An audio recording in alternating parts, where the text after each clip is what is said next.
Out for votes, battle over rights inspires more U.S. transgender candidates. Reuters. Virginia Democrat Danica Roem has been called a man by conservative opponents attacking her views on LGBT rights as she campaigns to become the United States' only transgender state legislator. Roem does not shy away from her gender identity. In one campaign ad, she applies makeup at a bathroom mirror and takes hormone pills. But rather than focus on the politics of running as a transgender woman, she prefers to discuss traffic gridlock and other issues in the November 7 election for the Virginia House of Delegates. Transgender people are just as qualified to say, "Hey, I can't stand being stuck in traffic right now. I have some ideas to fix this," said Roem, a 33-year-old journalist. "We can be leaders on transportation. We can be leaders on economic development, and yeah, we can be leaders on civil rights too." Her candidacy comes as more transgender men and women are vying for voices in the political arena, where they have been targeted by conservative lawmakers seeking to limit their rights, most notably by restricting bathroom access. U.S. elections this year could double the country's number of transgender office holders, currently at 6, according to the Victory Fund, which works to elect lesbian, gay, bisexual and transgender candidates. The group has endorsed 8 transgender candidates up for election this fall.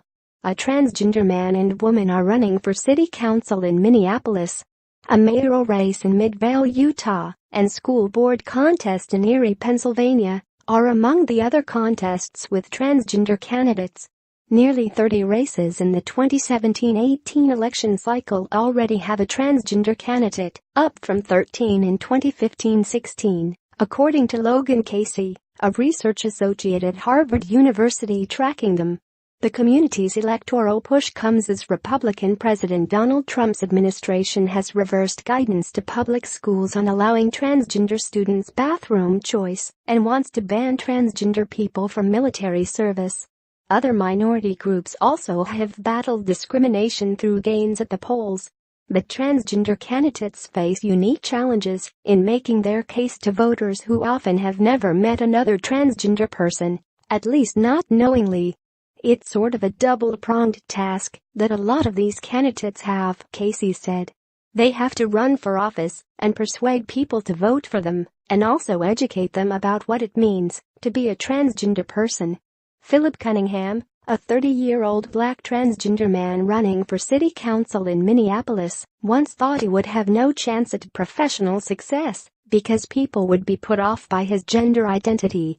Now he marvels at the support he is receiving on the campaign trail. "People see me, and they are like, 'You're cool and you know what you are talking about, and you really love this community,'" he said.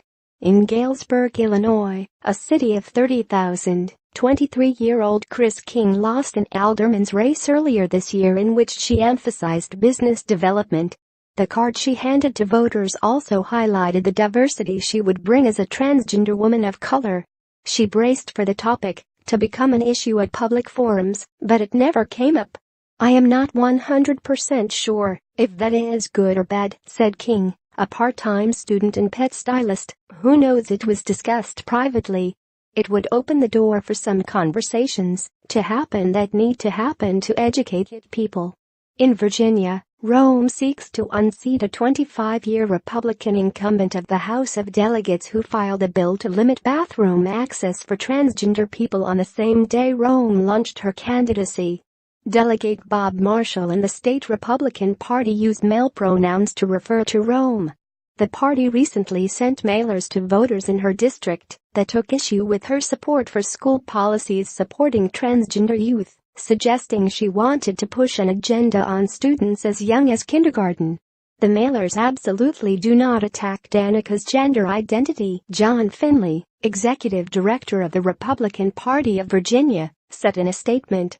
Marshall did not reply to requests for comment. Roem said Republicans are resorting to bullying after years of failing to address voters' quality of life concerns. "This is all they have left, transphobic BS," she said in an email on Monday. Roem dreams of the milestone moment that would follow an historic win with her introduction in the legislature as the gentlewoman from Manassas. She would smile at two transgender youths she imagines would be watching from the chamber gallery. That fundamentally changes the conversation, she said. And then, let's get on to business. Then I pursue governing. Reporting by Letitia Stein. Editing by Colleen Jenkins and Cynthia Osterman.